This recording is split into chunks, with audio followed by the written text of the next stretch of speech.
విజయమ్మ గారి mind set ఏంటి అసలుకి? ఇప్పుడున్న ప్రెజెంట్ సినారియాలో అసలుకి ఏంటి అది?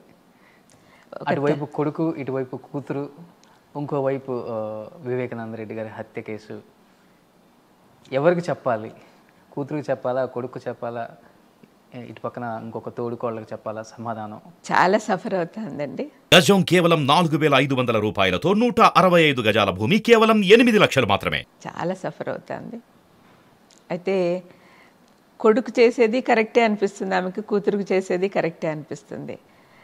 ఇంకా తోడికోడల విషయం అంటారా, ఎప్పటికప్పుడు తన కోసం ప్రార్థన చేస్తుంది. వివేకమని చంపిన వాళ్ళని బయటికి తీసుకురమ్మని ప్రార్థన చేస్తుంది. She wants justice. మేమందరం కూడా జస్టిస్ కోసమే ఆశిస్తున్నాము, అది జరుగుతుంది అని ఆదరణ మాటలు చెప్తుందండి. 5 తోడుకోడలు కూడా సొంత అక్క చెల్లెల్లాగా మెలుగుతారు కదా మీరు. వాళ్ళు విజయమ్మ గారు బిఫోర్ మా ఇంటర్వ్యూలో కూడా నేను డిస్ప్లే చేసిన ఆ పిక్ మీరు మిడిల్లో ఉన్నారు. ఇప్పుడు 3 తోడుకోడల మధ్య బంధం ఎలా ఉందమ్మా అసలుకి? ఏం మారలేదండి, అందరు బాగున్నారు. ఎందుకంటే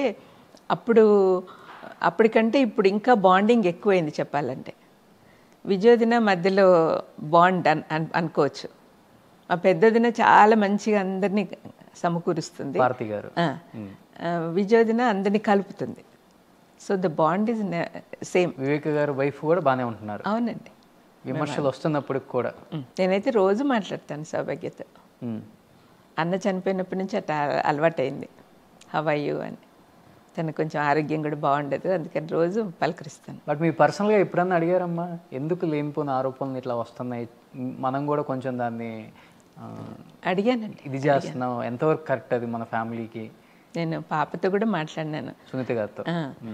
4 వాళ్ళంతటి వాళ్ళే బయటకు వచ్చారు కదమ్మా, ఇంకా ఆపుమ్మా ఇక్కడితో, ఎందుకు ఊరికే నీ జీవితం పాడు చేసుకుంటావు, అందరి జీవితాలు పాడు చేసుకుంటావు, నీ చుట్టూ ఉన్న వాళ్ళందరూ కూడా ఎవరు సంతోషంగా లేరు, మీ అమ్మ ఆరోగ్యం పాడవుతుంది, ఎందుకమ్మా ఇట్లా చేస్తావు అని అడిగినాను. లేదు వాళ్ళు చేశారు అని అనింది. అంటే మరి ఎవరు చెప్పారు అంతని, మరి చేశారంటే ప్రూఫ్ ఉండాలి కదా. ఓకే, రుజువులు చూపించు, మేము కూడా నమ్ముతాము అని అన్నప్పుడు వస్తాయి బయటికి అని అన్నారు.